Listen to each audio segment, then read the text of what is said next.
Siempre para mí es un privilegio, hermanos, compartir con ustedes la meditación de la palabra del Señor.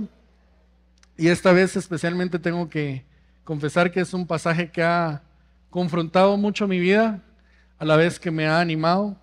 Así que es un privilegio especial poderlo compartir con ustedes el día de hoy.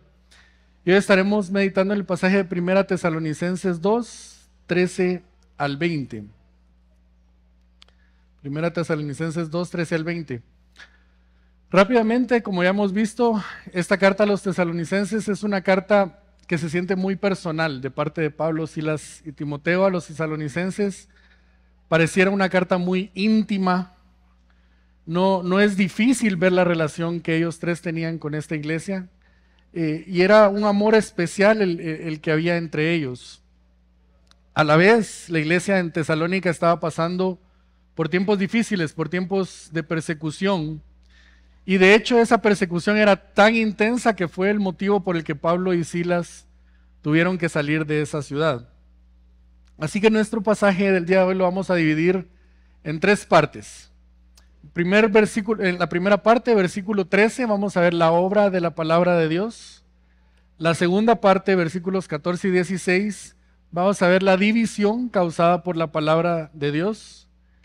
Y en los últimos versículos 17 al 20 vamos a ver la unidad causada por la palabra de Dios. Así que acompáñenme a leer la primera parte de nuestro pasaje. 1 Tesalonicenses 2:13 dice: por esto también nosotros, sin cesar, damos gracias a Dios de que cuando recibieron la palabra de Dios que oyeron de nosotros, la aceptaron, no como la palabra de hombres, sino como la que realmente es, la palabra de Dios, la cual también hace su obra en ustedes, los que creen. Al inicio del pasaje menciona las palabras por esto. Y esas dos palabras indican que hay una conexión con lo que Pablo está por decir y lo que acababa de decir en los versículos anteriores. Así que pues, siempre les animo a escuchar el sermón del domingo pasado para que tengan un contexto más amplio de esto. Pero básicamente lo que acaba de decir en el pasaje anterior, Pablo no solo da las evidencias de un verdadero ministro de Dios, sino que también habla de sus motivaciones al compartir con ellos no solo el mensaje del Evangelio, sino también sus propias vidas. Y que esto lo hicieron demostrando ser benignos con los tesalonicenses, como una madre que con ternura cría a sus propios hijos. Eso es básicamente lo que está antes de nuestro pasaje. Así que de esta forma, como dije al inicio, los tesalonicenses habían llegado a ser muy amados por Pablo, Silas y Timoteo. Y era desde ese amor nacido desde el propio Evangelio que exhortaban a los tesalonicenses a que anduvieran como es digno del Dios que los ha llamado. Después de esto, entonces vienen las primeras palabras de nuestro pasaje. Por esto, por ese amor, por esa relación tan cercana que tenían y porque ellos estaban comprometidos a vivir una vida digna de su llamado, Pablo, Silas y Timoteo dan gracias a Dios de que los tesalonicenses hayan recibido la palabra de Dios como la palabra de Dios, sino como la palabra de hombres. Y es que, hermano, todo cristiano debería estar seguro que lo que tú tienes ahí en tu regazo, lo que tú tienes ahí en tu aplicación en el teléfono, lo que tú tienes en ese cuadro tan bonito en tu sala, en tu comedor, esto, queridos hermanos, es la palabra de Dios. La palabra de Dios que es viva, que es eficaz, que es eterna, que es poderosa, que es infalible, que es inerrante, que es verdadera y que es eterna. Lo que tú tienes en tu mano, hermano, no son pensamientos humanos, no es sabiduría humana lo que está acá. Lo que tú tienes en tu mano es la revelación misma de Dios a sus hijos. Y es que toda la historia, hermanos, empieza con la palabra de Dios. Toda la creación en el Génesis inicia con la palabra de Dios. Y dijo Dios. Es a través de la palabra de Dios que Él se relaciona con el hombre. En el huerto, al inicio, Adán y Eva podían escuchar directamente esa voz. Él hablaba y ellos contestaban. Después de que el pecado entra a la humanidad y Adán y Eva son echados del huerto, Dios sigue hablando a su pueblo por medio de los profetas. Los profetas recibían la palabra de Dios y la trasladaban a su pueblo. Dios siempre se ha relacionado con su pueblo por medio de su palabra. Él mismo ha revelado quién es Él y qué es lo que Él hace por medio de su palabra. Así que, hermanos, si hoy tú tienes alguna duda acerca de Dios, realmente lo que tú tienes es una duda acerca de su palabra. Porque es aquí en donde Dios ha revelado todo lo que Él quiere que conozcamos. Su plan de redención para la humanidad está revelado aquí en su palabra. Ahora yo podría preguntarles a ustedes, hermanos, ¿cuáles son las razones por las que tú creíste que la Biblia es la palabra de Dios inspirada por Dios? Yo estoy seguro que muchos de ustedes tendrían una lista exhaustiva de argumentos y razonamientos por los cuales podemos creer en la palabra de Dios. Quizás yo he mencionado antes algunos de ellos.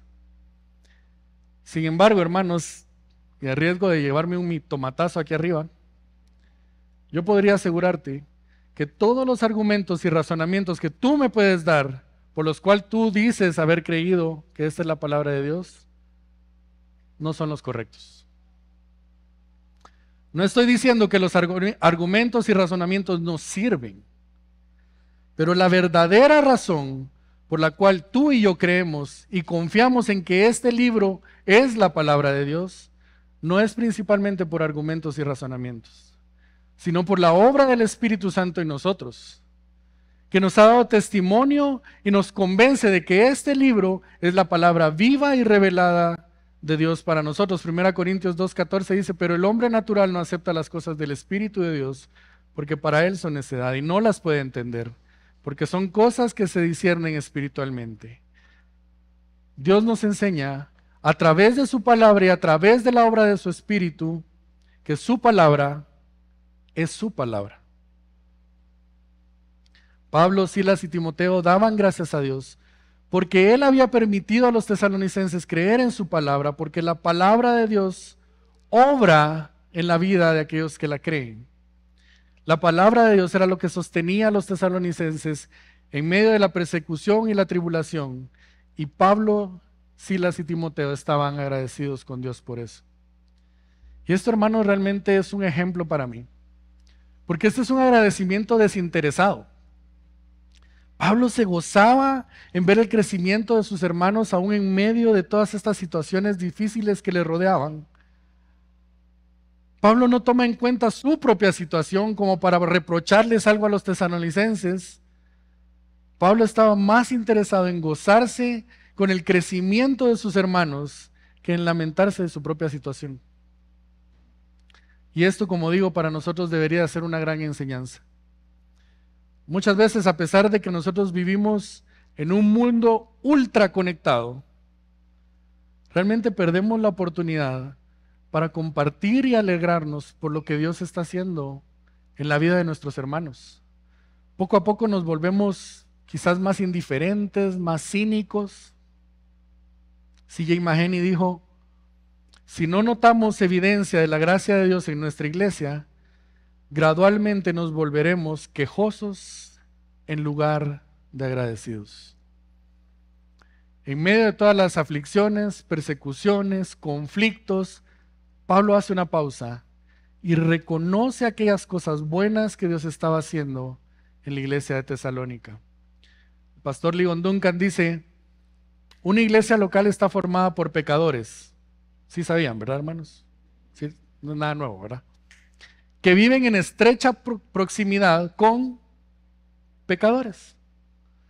Y hay cosas que haremos para enojarnos unos a otros.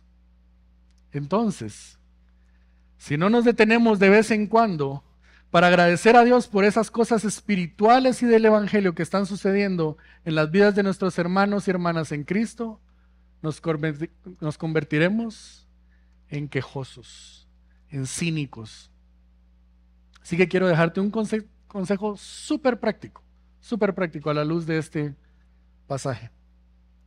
Cuando termine el servicio, o quizás mejor más tardecito, así no hacemos tanto relajo con el parqueo, llama a un hermano, ponle un mensajito a un hermano y pregúntale cómo te habló el Señor hoy por medio de su palabra. ¿Qué está haciendo Dios hoy en tu vida? ¿Cómo te confrontó? ¿Cómo te animó la palabra de Dios hoy? Y pídele a Dios que te permita experimentar el gozo de ver a tu hermano abrazar la verdad de la palabra de Dios. Hoy en este lugar, hermanos, hay muchos hermanos que están pasando por tiempos difíciles. Acabamos de orar por nuestro pastor Lisandro y Johan. Pero sé que hay muchas más personas pasando situaciones de salud difíciles, situaciones financieras difíciles, situaciones de relaciones quebradas.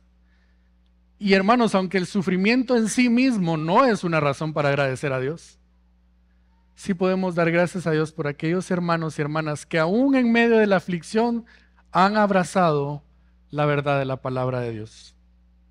Este era el agradecimiento que había en el corazón de Pablo, Silas y Timoteo al ver a los tesalonicenses. Versículos 14 al 16.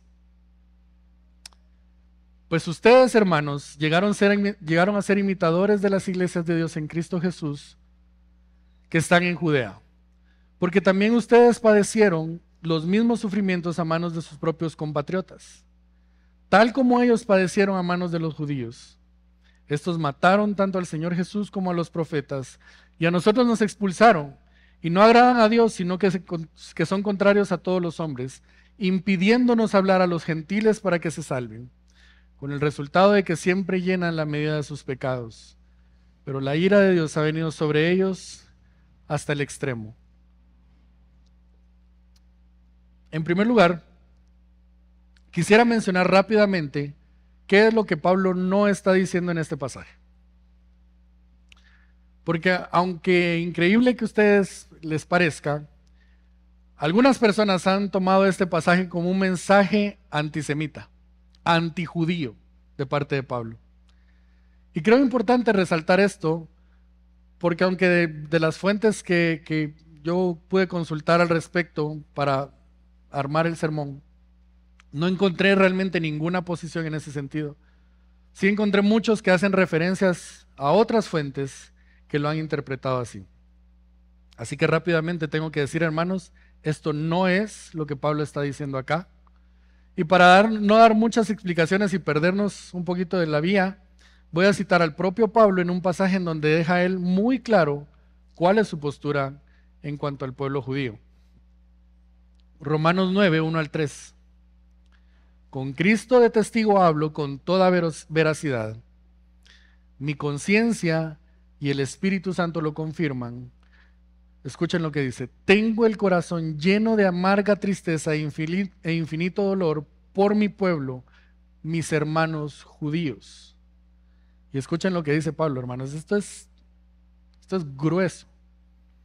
Yo estaría dispuesto a vivir bajo maldición para siempre, si eso pudiera salvarlos. Creo que este pasaje deja bastante claro que Pablo de ninguna forma está condenando o menospreciando a los judíos por el hecho de ser judíos.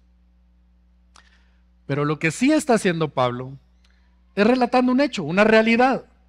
Así como los tesalonicenses estaban experimentando persecución, también los hermanos de las iglesias que estaban en Judea estaban experimentando persecución. Y para los que nos gusta un poquito la matemática, esto en matemática se conoce como identidad. Sí, ¿se recuerdan de las clases del colegio? ¿No? La U. Ingenieros, ayúdenme. Ya me metí a clavos. La identidad se expresa con un signo, que son dos rayitas así horizontales. ¿Se acuerdan cómo se llama ese signo? Signo igual. Y a los lados de ese signo ponemos una expresión al lado izquierdo y otra expresión al lado derecho y decimos, esto es igual a esto. Ahorita como que tuve un flashback a mis primeras clases de ingeniería en la universidad, así como, eso lo tuvieron que haber visto en el colegio. Horrible. Esto que está de este lado es igual a esto. ¿Todos estamos de acuerdo que 1 más 1 es igual a 2? ¿Sí? Vale. Eso es lo que está haciendo, gracias. Eso es lo que está haciendo Pablo acá. Pablo está diciendo que hay algo que identifica a los cristianos de Tesalónica con los cristianos de Judea. En este caso, lo que identificaba, lo que era igual en estos dos grupos, eran los sufrimientos que vivían como resultado de haber creído en la palabra de Dios, de haber creído en el Evangelio. Para Pablo también esto era una evidencia de lo que él acaba de afirmar, que los tesalonicenses habían creído en la palabra de Dios. En un sentido es como que Pablo estaba diciendo, ustedes sufren al igual que sus hermanos de Judea porque han creído en la palabra de Dios. Y nuevamente, esto nos debería llevar a meditar, porque el sufrimiento en la vida cristiana no solo es un distintivo para los hermanos de Judea o de Tesalónica. Queridos hermanos, el sufrimiento, la aflicción, la persecución son distintivos de todo cristiano en todo el mundo y en toda época. Yo no estoy diciendo que todos sufrimos de la misma manera. Yo no estoy diciendo que los sufrimientos de los cristianos aquí en Guatemala son los mismos sufrimientos que los hermanos cristianos en Corea del Norte. Pero hermanos, el sufrimiento es una forma de participar en la historia de Jesús. Y a eso todos nosotros hemos sido llamados. Primera de Pedro 5, 8 al 9 dice, sean de espíritu sobrio, estén alerta. Su adversario el diablo anda al acecho como león rugiente buscando a quien devorar.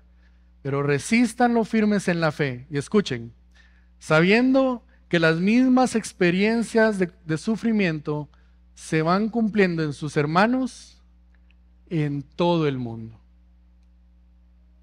Juan 15, 18, 19. Jesús hablando dice, si el mundo los odia, sepan que me ha odiado a mí antes que a ustedes. Si ustedes fueran del mundo, el mundo amaría lo suyo. Pero como ustedes, hermanos, no son del mundo, sino que yo los escogí, dice el Señor, de entre el mundo, por eso el mundo los odia. Seguir a Jesús, creer en la palabra de Dios, siempre producirá una manera de vida contracultural. Y esto, a su vez, generará siempre hostilidad en nuestros entornos. La amistad con Dios producirá enemistad contra el mundo. Pero la respuesta, hermanos, y eso nos lleva a la siguiente parte, a la última parte de nuestro pasaje el día de hoy, pero la respuesta de los seguidores de Jesús a esta hostilidad siempre debe ser el amor. El amor entre nosotros y el amor hacia otros. Versos 17 al 20 dice, pero nosotros, hermanos, separados de ustedes por breve tiempo, en persona pero no en espíritu, estábamos muy ansiosos, con profundo deseo de ir a verlos, ya que queríamos ir a ustedes, al menos yo, Pablo, más de una vez, pero Satanás nos lo ha impedido. Porque ¿quién es nuestra esperanza o gozo o corona de gloria? ¿No lo son ustedes en la presencia de nuestro Señor Jesús en su venida? Pues ustedes son nuestra gloria y nuestro gozo. Si yo les hiciera una pregunta, otra pregunta. Hermanos, ¿cuál es la marca de un cristiano? ¿Cuál es la característica que identifica a un cristiano como tal? ¿Leer la Biblia? ¿Hacer buenas obras? ¿Tratar bien a los demás? ¿Orar constantemente? Quizás podríamos pensar en un sinfín de características que en sí no son malas, pero que realmente no definen a un cristiano como tal. Cualquier persona puede leer la Biblia aunque no sea cristiano. Cualquier persona puede hacer obras. Cualquier persona puede tratar bien a los demás. Cualquier persona puede orar. Pero Jesús dijo a sus discípulos que habría una característica, un distintivo, una marca por la cual aquellos que están afuera, aquellos que no son cristianos, podrían identificarlo a ellos como seguidores de Jesús. ¿Recuerdan cuál es? Juan 13:35. En esto conocerán todos que son mis discípulos, si se tienen amor los unos a los otros. Pablo hace patente su amor y cuidado por los tesalonicenses, y que a pesar de no poder estar con ellos en cuerpo, sí lo ha estado en espíritu. Es decir, Pablo había estado pensando en ellos, Pablo había estado orando por ellos, Pablo tenía a los tesalonicenses en su corazón, pero él definitivamente anhelaba estar otra vez con ellos presente. Su deseo, hermanos, por estar nuevamente con estos hermanos tan especiales para él, era tan fuerte que el comentarista William Hendrickson dice que en estos últimos versículos que estamos leyendo, el estilo de Pablo se torna intensamente emocional. Dice el comentarista, las palabras mismas parecen temblar. Eso era lo que motivaba el deseo de Pablo por regresar a ver a los tesalonicenses. Sin embargo, Pablo mismo reconoce que ha habido un impedimento para que él pueda estar con los tesalonicenses otra vez. Que él ha buscado todas las oportunidades para poder ir, pero que ha habido alguien más interesado en que Pablo no visitara a los tesalonicenses. Pablo reconoce que Satanás ha impedido estar presente con ellos. Y aunque realmente no vemos claramente en el texto la forma en que Satanás habría logrado tal cosa, Pastor Ligon Duncan plantea por lo menos 3 posibilidades de por qué Pablo no había podido ir a Tesalónica. Y esas son, en primer lugar, posiblemente las autoridades civiles de Tesalónica habían puesto alguna restricción legal para que Pablo y su equipo pudieran llegar. La segunda posibilidad es que Pablo había estado ocupado lidiando con el escándalo sexual de la iglesia en Corinto. Y la otra posibilidad era que ese aguijón en su carne era lo que había evitado que Pablo visitara Tesalónica. Y en ese sentido hay muchas especulaciones de lo que habría podido ser ese aguijón. Sin embargo, el versículo en donde Pablo habla de ese aguijón en su carne, también menciona que ese mismo aguijón es un mensajero de Satanás. De ahí la posibilidad de que esto fuera lo que había evitado su visita a Tesalónica. La verdad es que la verdadera razón no está en el texto, pero no podemos pasar desapercibida, hermanos, esta alerta de Pablo. Nuevamente, Pastor Ligon Duncan dice, esto tiene enormes implicaciones. En este mundo no solo tenemos que lidiar con la tentación del mundo hacia el pecado, o con la tentación del pecado que proviene de la carne, de nuestras propias inclinaciones, también tenemos que lidiar con el diablo. Hay un ser en este mundo más antiguo que la humanidad que tiene el propósito de destruirte para siempre. El apóstol Pablo creía eso con todo su corazón y por eso escribe sobre ello aquí. Y el pastor Sugel Michelén dice algo mucho más corto, pero para mí mucho más certero. En el avance de la obra de Dios en el mundo, ni el Espíritu Santo ni Satanás son observadores pasivos. Mientras el Espíritu Santo nos impulsa a llevar el mensaje del Evangelio a todos los rincones de la tierra, nuestro enemigo, Satanás, está haciendo todo lo que él puede hacer para evitarlo. Y como iglesia, muchas veces nuestro mayor error no ha sido no depender del Espíritu Santo. Porque creo que todos estamos conscientes que la obra de salvación la lleva a cabo el Espíritu Santo. Pero nuestro mayor error, hermanos, como iglesia, ha sido pensar que mientras nosotros impulsamos el mensaje del Evangelio, Satanás está con una bolsa de poporopos, una Coca-Cola gigante, viendo el show con unos lentes de realidad virtual. No, hermanos. El enemigo, Satanás, está activa y decididamente obrando en contra de la misión de Dios. A pesar de que su derrota ya fue anunciada en la cruz, a pesar de que él no tiene mayor poder del que Dios le ha decidido dar, a pesar de que sus días están contados, él seguirá estorbando la obra de Dios en este mundo.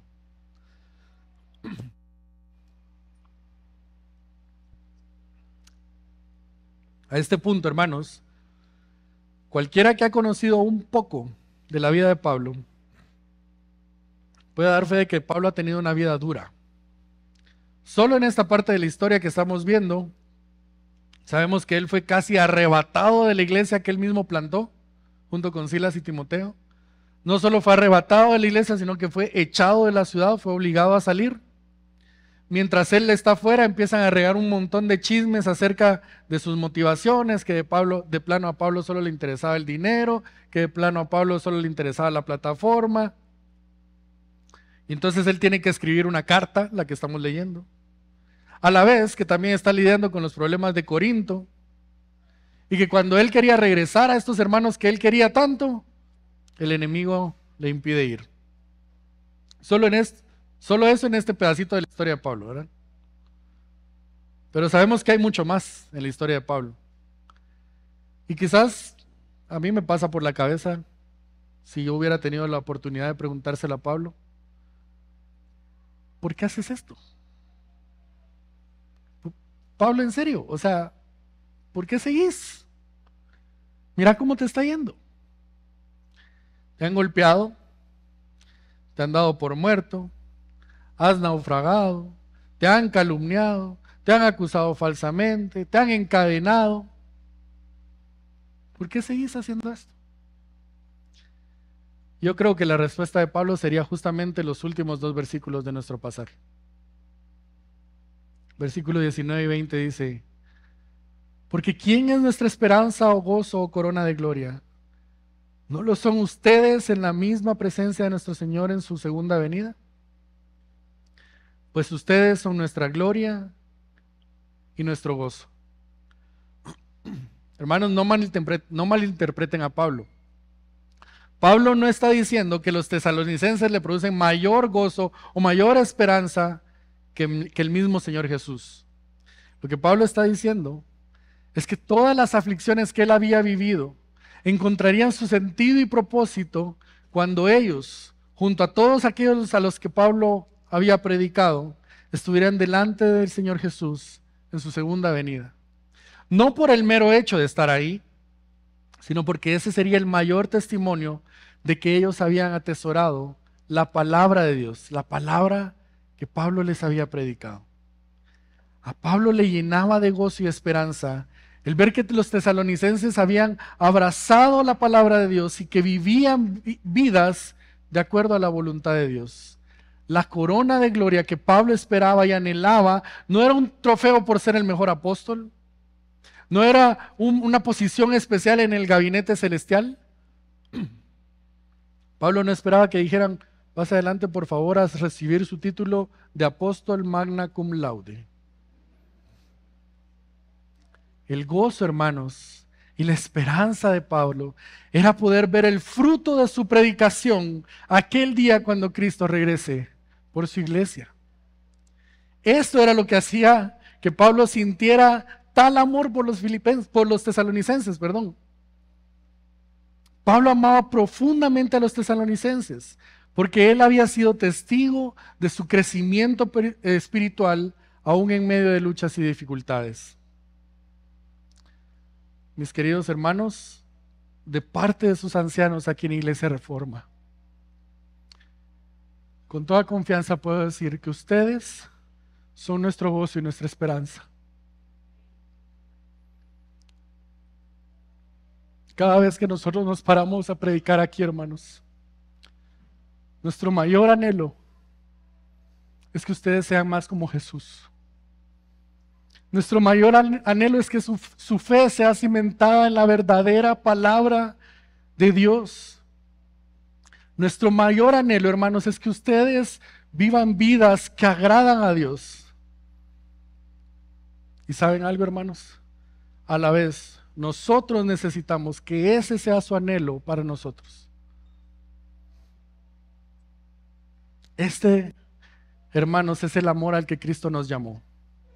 El amor que nos une como hermanos no es un amor que se expresa únicamente cuando compartimos una taza de café, cuando compartimos el cumpleaños de nuestros hijos o aun cuando compartimos momentos difíciles de nuestra vida. Eso es parte del amor que compartimos. Pero la mayor implicación de ese amor es que tú y yo, hermanos, nos ayudemos, nos alentemos, nos impulsemos a vivir nuestra vida a la luz de que un día Él volverá.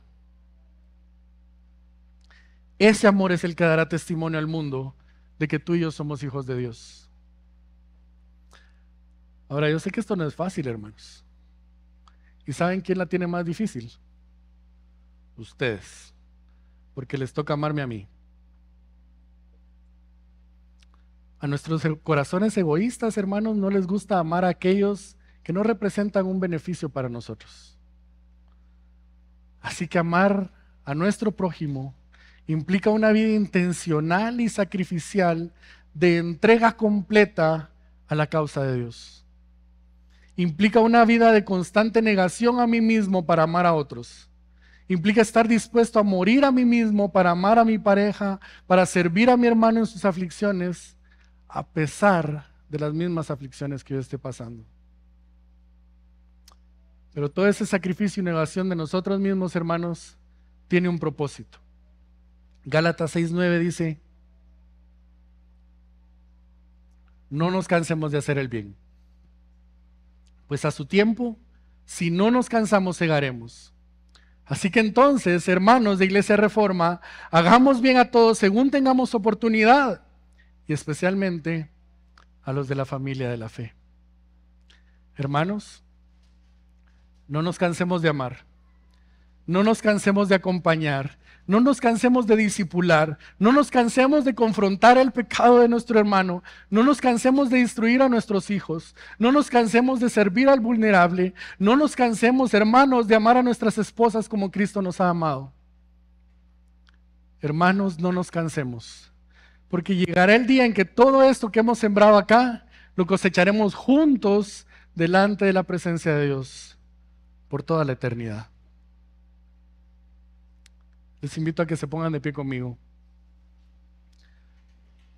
Y hoy vamos a compartir la Santa Cena. Y antes de compartir la Santa Cena quisiera hacer una aclaración y una invitación. La aclaración, hermanos, es que la Santa Cena es para aquellos que han creído en Jesús como su Salvador.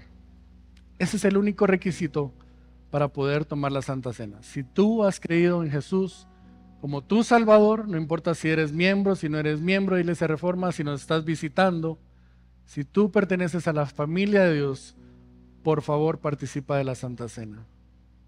Y si no lo eres, por favor abstente de participar. Nadie te va a juzgar, nadie te va a decir por qué no lo hiciste.